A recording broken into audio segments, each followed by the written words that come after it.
জাম মাখা রেসিপি। আর জাম মাখা খেতে অনেক বেশি মজাদার হয়, আর জাম কিন্তু অনেক অনেক উপকারী। চলুন তাহলে কিভাবে মাখা করছি একবার দেখে নেওয়া যাক। দেখতেই পাচ্ছ কত বড় গাছ, আর গাছে জাম পেকে পেকে গেছে, আর জামগুলো পাড়ার লোক হচ্ছিল না। কারণ আমার হাজব্যান্ডকে বলছিলাম যে জাম পাড়ো, কিন্তু সে তো একদমই রাজি হচ্ছিল না। তো কি আর করবে, জামগুলো নিচেই পড়ে গেছে, মাটিতে পড়ে, বলছে চলো আমাকে জাম মাখা করো। তো যেমন কথা তেমন কাজ, আমিও ঝটপট জামগুলোকে কুড়িয়ে সকালে ধুয়ে রেখেছিলাম, কিন্তু অনেকক্ষণ তো হয়ে গেছে। এবার আবারও পরিষ্কার জলে ভালোভাবে ধুয়ে নেব।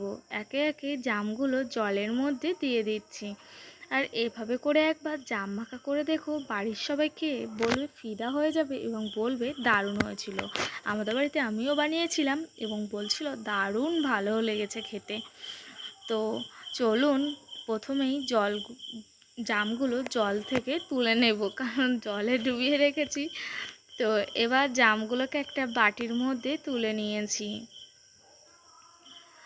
জামগুলো তুলে নেওয়া কিন্তু আমার কমপ্লিট হয়ে গেছে। এবার ঝটপট মাখা করব। খুব সাধারণ বাড়িতে থাকা কয়েকটা উপকরণ দিয়েই কিন্তু করব। আমরা কিন্তু সচরাচর যেটা আমরা কিন্তু খেয়ে থাকি। তো চলুন, এখানে প্রথমে একটা প্লেট নিয়ে নেব। প্লেটের মধ্যে এখানে নিয়ে নিচ্ছি কাঁচা লঙ্কা। এবার অ্যাড করে দিচ্ছি বিট লবণ। আপনারা চাইলে রান্নার রেগুলার লবণও দিতে পারেন, কিন্তু বিট লবণ দিলে খেতে কিন্তু একটু টেস্ট ভালো আসে এবং অনেক বেশি মজাদার হয়। এখানে জামগুলোকে প্লেটের মধ্যে নিয়ে নিয়েছি, আর লবণ আর লঙ্কাগুলোকে ভালোভাবে মেখে নিচ্ছি। একে একে প্রত্যেকটা জাম ভালোভাবে ফাটিয়ে দিচ্ছি, কারণ জামগুলো যদি আস্ত থাকে সেক্ষেত্রে কিন্তু জামের মধ্যে মশলার লবণ ঝালটা যাবে না, আর খেতে কিন্তু বেশি মজাদার হবে না।